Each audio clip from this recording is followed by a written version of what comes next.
Анализирам натални карти на популярни личности. Ще започна с Доналд Тръмп, новият президент на Америка.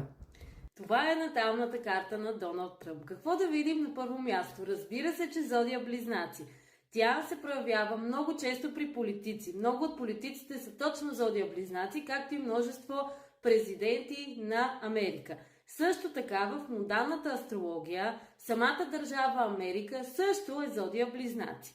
Какво друго можем да видим в тази карта? Първо, както виждате, картата е разпределена с концентриране на енергията в определени зони. Зоните, в които е разпределена тази енергия са, както виждате, 12 дом, 2 дом, 4 дом, 10 дом, 11 дом.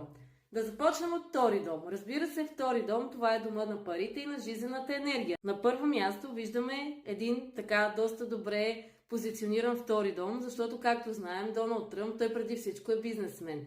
Вътре е Юпитер, който показва едни изключително добри възможности за финанси. Знаем, че той е милионер, милиардер и така нататък. Вътре също така и е Нептун.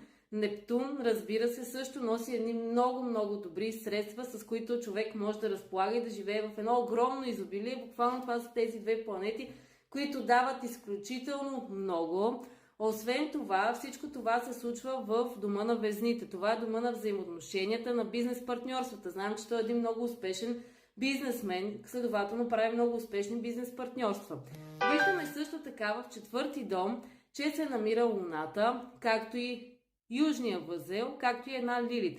Освен, че е бизнесмен, при този човек също така е подчертана темата и за семейството. Луната там показва една много силна връзка с семейството си, както и с майката. И като цяло Лилит показва отделно в кой дом, в кой сектор от нашия живот също е важен за нас и притежава така една подчертана важност, като Лилит може да сочи и че даден дом е важен за нас, но ни ще създава известни трудности и притеснения. Мога да дам пример с хора, които имат Лилит в първи дом.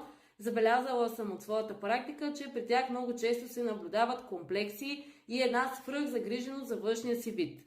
Примерно хора, които имат Лилит в пети дом, съм виждала някои от тях, които ги е страх да се влюбят. Това хем е много важно за тях, хем в същото време изпитват страх от това нещо, защото Лилит много подобно на Плутон се проявява. Също така виждаме южен възел, който се намира в четвърти дом. Т.е. това са уменията да направи семейство, които той е изградил в минали животи и които в този живот му се получават много лесно. Виждаме един Марс на асцендента, който сочи, че този човек е много вероятно да се е родил тежко. Така че много често при хора с Марс на асцендента, макар че той не е в точен съвпад, но много често хора с Марс на асцендента им са имали тежко раждане, примерно с Цезарово сечение. В случая Марс на асцендента, макар че той е в 12 дом, пак дава една много силна харизма, волевост и така нататък.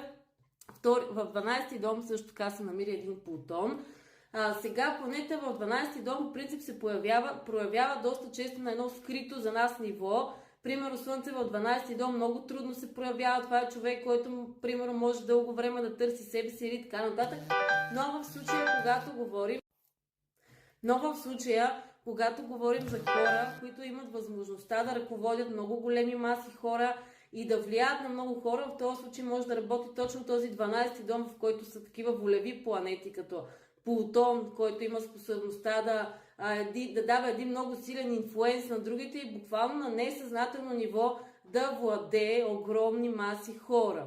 Марс също с волята, с активност да влияеш на много големи маси от хора. 10-ти дом, там се намира и неговия северен възел, т.е. на този човек кармичната задача в този живот му е, което супер успешно се изпълнява, той да се развива в кариерата. Виждаме, че той и граволомно се развива в кариерата, като най-високата му планета е Уран. Това дава един много голям революционер. Това е един човек с едни идеи, който буквално иска да промени целия свят. Новатор, идеалист, като също така Слънцето, което е управител на неговият асцендент, тъй като този човек е с асцендент Лъв, но в критичен 29 градус, тъй като при него се усеща и много от девата. Виждаме, че той е един такъв, обича да се забавлява, обича да си танцува и така, но има известна премереност. Примерно танцува си ето така.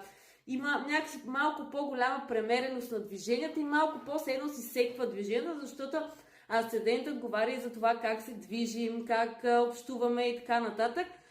така че има известна премереност в този човек, от тази дева идва, тъй като все пак, когато се намира нещо в критичен градус, то вече изучило темата на този знак, в който но нахува при него темата от следващия знак, която за него е непозната, може да създаде известни пречки в него. Примерно може да се прави негативната вибрация на девата, примерно малко така премереност, осъдителност също така се сещам да добавя, тъй като към негативната вибрация на девата, нишата вибрация, това са едни хора, които много обичат да осъждат. Виж се тук как си, когато минава през лъва, нали, който е един такъв грандиозен, един такъв достолепен, така че при него може да се проявява по този начин.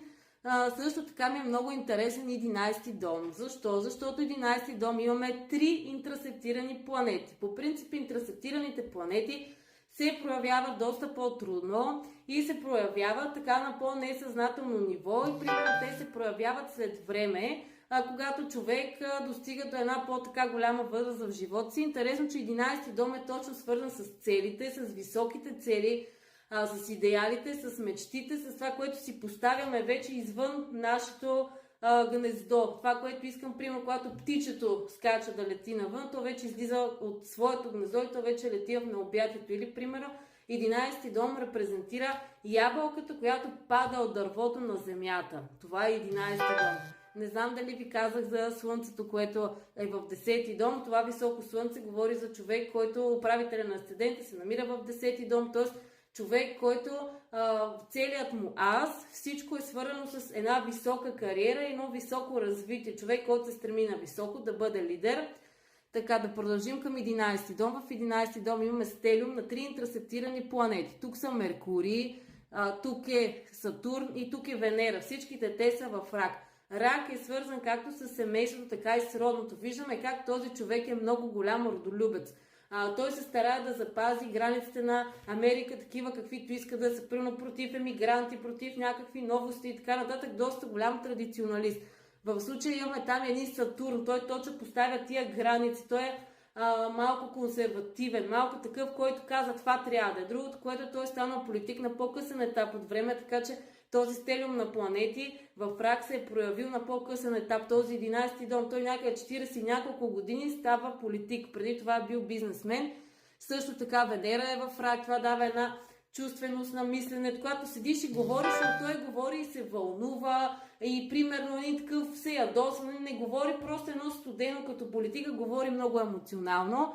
И виждаме също така и една Венера, която дава ни такива много дълбоки чувства, свързани с семейството, с родината и така нататък. Свърши ми времето, нямах възможност да разгледам и аспектите към върховете на Куспидите, както и останалите аспекти, на които не обърнах внимание между планетите.